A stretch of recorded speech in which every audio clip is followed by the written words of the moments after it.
Nous sommes ce soir en direct avec Chantal Genermont, directrice numérique du groupe Enedis. Chantal, bonsoir.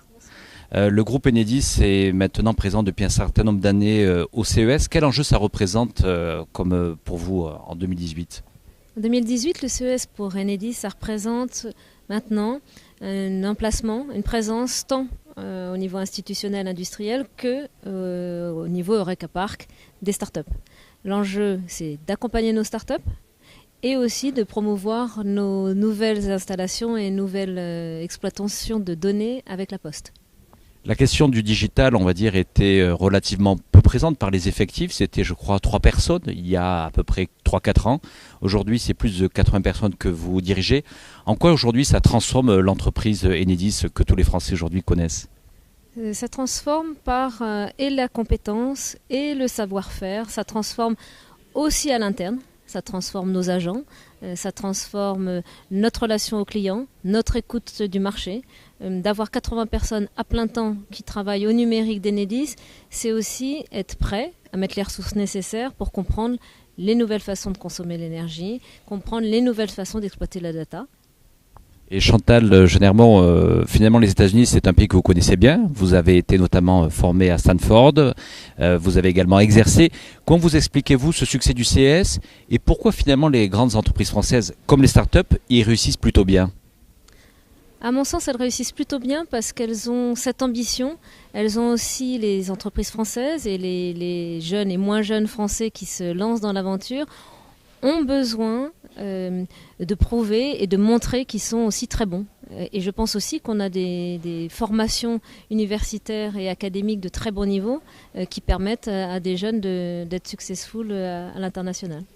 Un des enjeux importants, et on l'a vu dans les startups que vous accompagnez ici à Las Vegas, c'est sur les sujets de l'intelligence artificielle, notamment de l'optimisation et de l'utilisation de cette data. Quel est le profil justement de ces startups qu'aujourd'hui vous essayez d'accompagner pour demain développer de nouveaux services au sein du groupe Enedis ? Alors on a plusieurs profils. On a le profil, comme vous le disiez, de start-up qui maîtrisent très bien l'intelligence artificielle et de réussir, en l'occurrence pour Enedis, à traiter beaucoup de données et à intégrer ces données dans nos systèmes. On travaille aussi avec des start-up qui connaissent bien les comportements, les nouveaux comportements et les nouvelles attitudes des consommateurs pour l'optimisation de la consommation. Donc on a la data, l'intelligence artificielle, la maîtrise et la meilleure compréhension des comportements des consommateurs. Et puis on a aussi et surtout la prévention, la sécurité de nos propres agents. Donc les objets connectés de balisage de chantier, l'objet connecté pour déclencher une alerte extrêmement rapidement. Donc on a pour l'instant ces 3 gros sujets qui nous occupent. C'est vrai qu'un des enjeux qui a beaucoup occupé l'actualité d'Enedis, c'est bien sûr l'installation de ce compteur intelligent. On parle de Linky. Je crois que les objectifs ont été atteints en termes d'installation dans les foyers français. Est-ce que ça veut dire que le Linky de demain aussi, il est en train de se créer avec le frottement de ces startups dès aujourd'hui ? C'est-à-dire le Linky de demain, il se fait dès maintenant. Absolument. Le Linky de demain, en tout cas tout son potentiel est a priori et appréhendé dès aujourd'hui par le frottement et ce frottement avec ces startups. Et le Linky de demain, dès aujourd'hui, montre toutes ses potentialités. On voit avec nos startups, avec les applications qu'ils mettent en place, avec la connaissance des données et l'utilisation par le client de ces données, de l'optimisation de la consommation électrique. On voit bien que le Linky promet et apporte des solutions phénoménales. Chantal Genermont, on a vu aussi que finalement la question du réseau intelligent, ça se décline aussi dans votre mode de développer des partenariats. On vous a vu ici par exemple travailler, collaborer aussi avec le groupe La Poste. Est-ce que c'est aussi une autre façon de se développer en réseau justement pour un groupe comme Enedis ? Absolument. Notre partenariat avec La Poste, c'est aussi d'avoir 2 grandes entreprises françaises de services publics qui ont toutes les 2 compris en amont l'importance du numérique et l'importance des nouveaux modèles et de services publics de nouvelle génération, de travailler ensemble. On est tiers de confiance, tant La Poste qu'Enedis.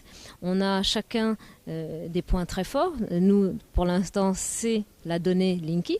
de nos clients et accordé par nos clients. La Poste a un support aussi, un hub numérique qu'ils mettent à disposition de plusieurs entreprises. Et on se retrouve avec cette société de services publics comme nous, à se mettre sur les nouveaux sujets et à se mettre avec les ressources nécessaires pour produire des services innovants. Ici, ce qui transpire à Las Vegas, ça veut dire ce sont ces entreprises qui sont à l'aise avec la mondialisation. Enedis, c'est un service public. Comment essayer de conjuguer justement cette conquête du monde, sans oublier aussi ces territoires aujourd'hui qui sont peut-être moins exposés aux écosystèmes d'innovation, à ce rayonnement autour des métropoles et des villes-mondes. Voilà, qu'est-ce qui peut en tous les cas aussi marquer et continuer à être un des éléments et un motif d'Enedis en 2018 ? Les collectivités, pour ne parler que d'elles, ce sont nos clients. On a nos clients particuliers, les clients détenteurs d'un Linky et nos 37 millions de clients. Mais aussi nos collectivités. Les collectivités sont nos clients. Ce sont les autorités concédantes, dont nos clients.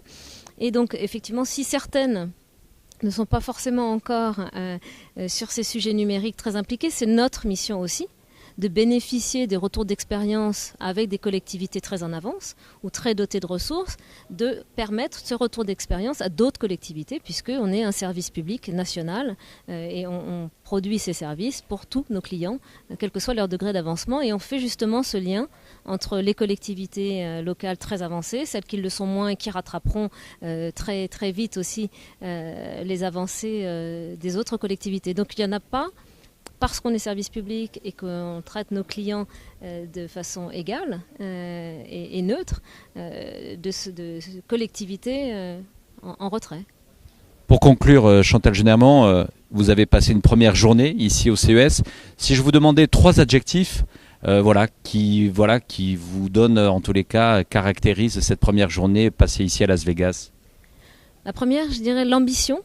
L'ambition des sociétés françaises, une ambition assumée, une ambition assumée par des entreprises de plus en plus matures sur les sujets qui sont encore innovantes, néanmoins appréhendées avec beaucoup plus de maturité, tant dans les équipes de grandes sociétés traditionnelles ou de grosses industries françaises. Elles ont acquis une maturité forte dans leur relation avec l'innovation, relation en interne avec les innovateurs de leurs collaborateurs et puis avec les startups. Donc ambition, maturité et puis émerveillement. Émerveillement du nombre de sujets, qu'ils soient sur la santé, sur la mobilité électrique, sur l'énergie évidemment, mais émerveillement de toutes ces entreprises qui se lancent.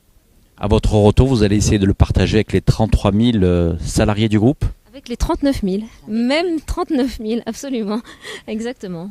Merci Chantal Genermont de cet entretien ce soir ici à Las Vegas. Merci beaucoup, bonne soirée.